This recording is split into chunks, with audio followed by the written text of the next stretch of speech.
اور میں نے جو کتاب بھیجی ہے اس پر ایمان لاؤ، یہ اس کتاب کی تائید میں ہے جو تمہارے پاس پہلے سے موجود تھی، لہذا سب سے پہلے تم ہی اس کے منکر نہ بن جاؤ۔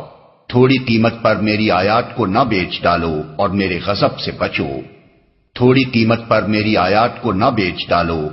تھوڑی قیمت سے مراد وہ دنیاوی فائدے ہیں جن کی خاطر یہ لوگ اللہ کے احکام اور اس کی ہدایات کو رد کر رہے تھے۔ حق فروشی کے معاوضے میں خواہ انسان دنیا بھر کی دولت لے لے، بہرحال وہ تھوڑی قیمت ہی ہے، کیونکہ حق یقیناً اس سے گرا تر چیز ہے۔ باطل کا رنگ چڑھا کر حق کو مشتبہ نہ بناؤ اور نہ جانتے بوجھتے حق کو چھپانے کی کوشش کرو۔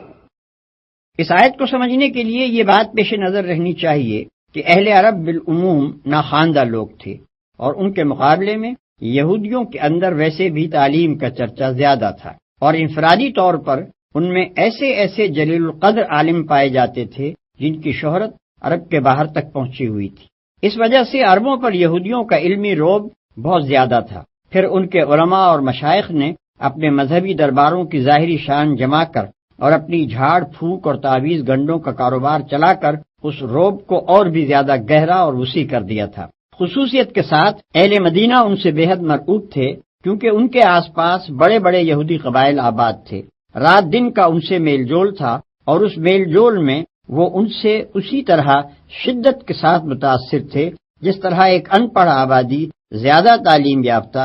زیادہ متمدن اور زیادہ نمایاں مذہبی تشخص رکھنے والے ہمسایوں سے متاثر ہوا کرتی ہے۔ ان حالات میں جب نبی صلی اللہ علیہ وسلم نے اپنے آپ کو نبی کی حیثیت سے پیش کیا اور لوگوں کو اسلام کی طرف دعوت دینی شروع کی، تو قدرتی بات تھی کہ ان پڑھ عرب اہل کتاب یہودیوں سے جا کر پوچھتے کہ آپ لوگ بھی ایک نبی کے پیرو ہیں اور ایک کتاب کو مانتے ہیں؟ آپ ہمیں بتائیں کہ یہ صاحب جو ہمارے اندر نبوت کا دعویٰ لے کر اٹھے ہیں، ان کے متعلق اور ان کی تعلیم کے متعلق آپ کی کیا رائے ہے؟ چنانچہ یہ سوال مکے کے لوگوں نے بھی یہودیوں سے بارہا کیا، اور جب نبی صلی اللہ علیہ وسلم مدینہ تشریف لائے تو یہاں بھی بکثرت لوگ یہودی علماء کے پاس جا جا کر یہی بات پوچھتے تھے، مگر ان علماء نے کبھی لوگوں کو صحیح بات نہ بتائی۔ ان کے لیے یہ کہنا تو مشکل تھا کہ وہ توحید جو محمد صلی اللہ علیہ وسلم پیش کر رہے ہیں غلط ہے، یا انبیاء اور کتب آسمانی اور ملائکہ اور آخرت کے بارے میں جو کچھ آپ کہہ رہے ہیں اس میں کوئی غلطی ہے،